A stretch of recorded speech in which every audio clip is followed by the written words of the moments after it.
ಅಲ್ಲ, ಈ ವಿಷಯ ಯಾಕೆ ಇಷ್ಟೊಂದು ಗಂಭೀರವಾಗಿ ಹೇಳ್ತಾ ಇದ್ದೀರಾ? ಸಂತೋಷದ ವಿಷಯನೇ ಅಲ್ವಾ?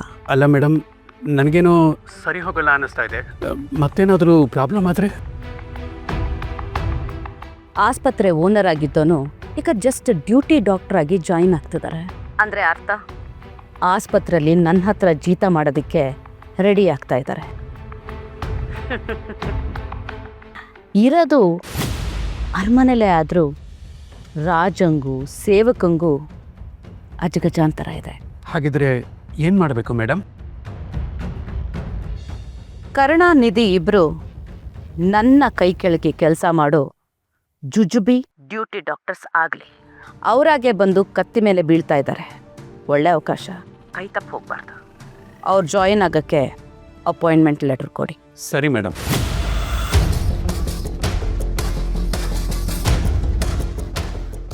ವೆಲ್ಕಮ್ ಕರ್ಣ,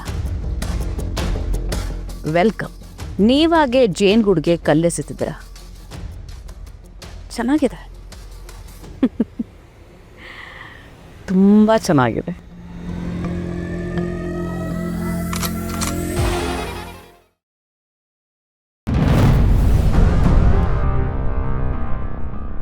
ನೋಡಿ, ನಮ್ಮ ಮೇಡಮ್ ಮನಸ್ಸು ತುಂಬ ದೊಡ್ಡದು.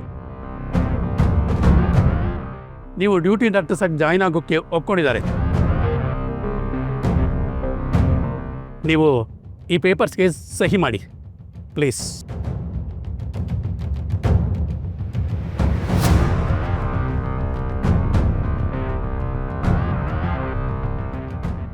Thank you. ಹಾಗೆ ನನಗೊಂದು ಅಪಾಯಿಂಟ್ಮೆಂಟ್ ಲೆಟರ್ ಕೊಟ್ಬಿಡಿಪ್ಪ.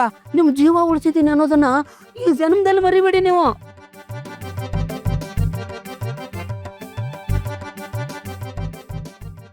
ನನಗೆ ಸ್ಯಾಲ್ರಿ ಜಾಸ್ತಿ ಮಾಡಿಸೋದಕ್ಕೆ ಶಿಫಾರಸ್ ಮಾಡಿ, ಓಕೆನಾ?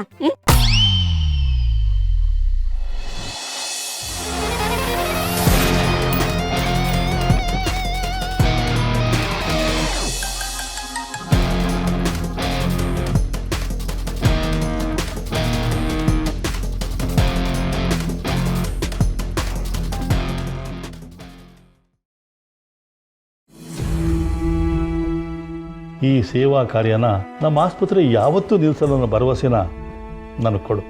ಹೆಸರು ಬದಲಾದರೂ ತಾತ ಕಟ್ಸಿರೋ ಈ ಆಸ್ಪತ್ರೆ ಹೆಸರು ಬದಲಾಗಲ್ಲ. ತಾತ ಯಾವ ಕಾರಣಕ್ಕೂ ನಿನ್ನ ಕನ್ಸಿದ್ರೆ ಆಗಲ್ಲ.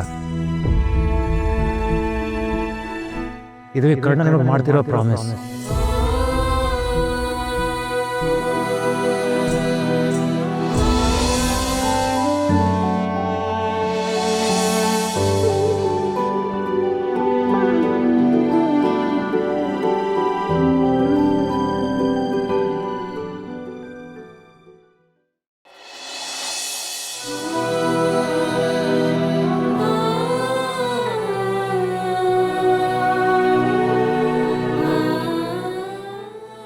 ತಾತ, ಇದು ಯಾಕೆ ಇಷ್ಟೊಂದು ಪರೀಕ್ಷೆ ಬರುತ್ತೆ?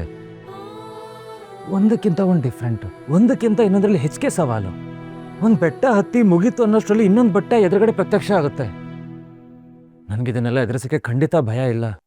ಇದು ನಂಗೆ ಹೊಸದು ಅಲ್ಲ, ಅಭ್ಯಾಸ ಆಗೋಗಿದೆ.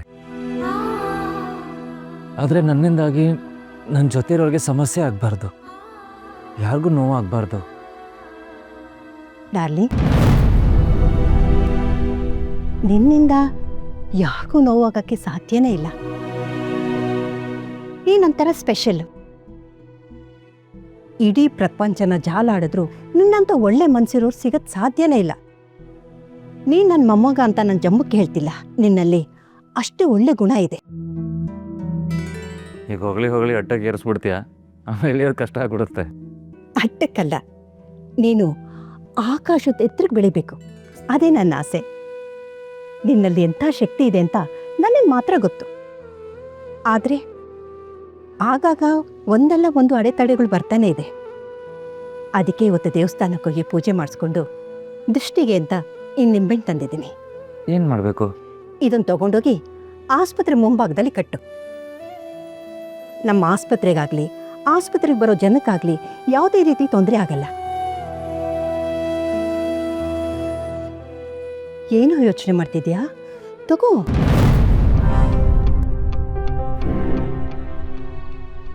ಸರಿ ಬಂಗಾರಿ, ನೀನು ಹೇಳಿದೆ ಅಂದಮೇಲೆ ಅದೆಲ್ಲ ಅರ್ಥ ಇದ್ದೇ ಇರುತ್ತೆ.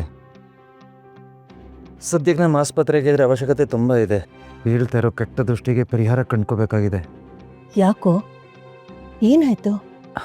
ಹಾಗಲ್ಲ, ಆಸ್ಪತ್ರೆ ಅಂದಮೇಲೆ ಏನೋ ಒಂದು ಚಾಲೆಂಜ್ ಇದ್ದೇ ಇರುತ್ತಲ್ಲ. Nothing to worry. ನಿನ್ನ ಆಶೀರ್ವಾದ ಒಂದಿದ್ರೆ ನಾನು ಎಲ್ಲನೂ ಎದುರಿಸ್ತೀನಿ. ನನ್ನ ಆಶೀರ್ವಾದ, ನಿಮ್ಮ ತಾತನ ಆಶೀರ್ವಾದ ಸದಾ ನಿನ್ನ ಮೇಲಿರುತ್ತೆ ಕಣೋ. ಈಗ ತಾನೇ ಬಂದಿದ್ಯಾ, ಹೋಗಿ ರಿಲ್ಯಾಕ್ಸ್ ಆಗು. ಆಮೇಲೆ ಇನ್ನೊಂದು ವಿಷಯ, ನಿಧಿ ಇಲ್ಲ ಅಂತ ಬೇಜಾರು ಮಾಡಿಕೊಂಡು ಈ ಸಲ ಬೇರೆ ರೀತಿಲಿ ಫ್ಯಾನ್ಸಿ ಡ್ರೆಸ್ ಹಾಕೊಂಡು ಹೋಗಿ ನೋಡೋದು ಬೇಡ. ಹೋಗಲ್ಲ. ಹೋದ್ಸಲ ನಿಮ್ಮ ಹತ್ರ ಸಿಕ್ಕಾಕೊಂಡಿದೆ, ಇನ್ನೂ ಜೀರ್ಣ ಆಗಿಲ್ಲ. ಸರಿ.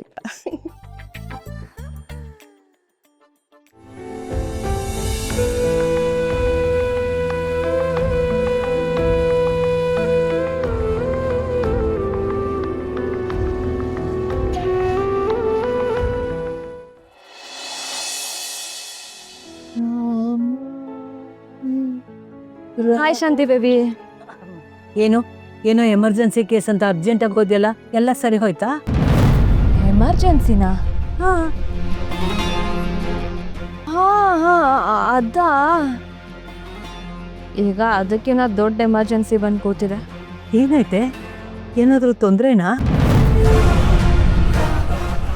ಶಾಂತಿ ಬೇಬಿ, ನಿನ್ನ ಹತ್ರ ಏನೋ ಕೇಳಬೇಕು, ಕೇಳಲ್ಲ?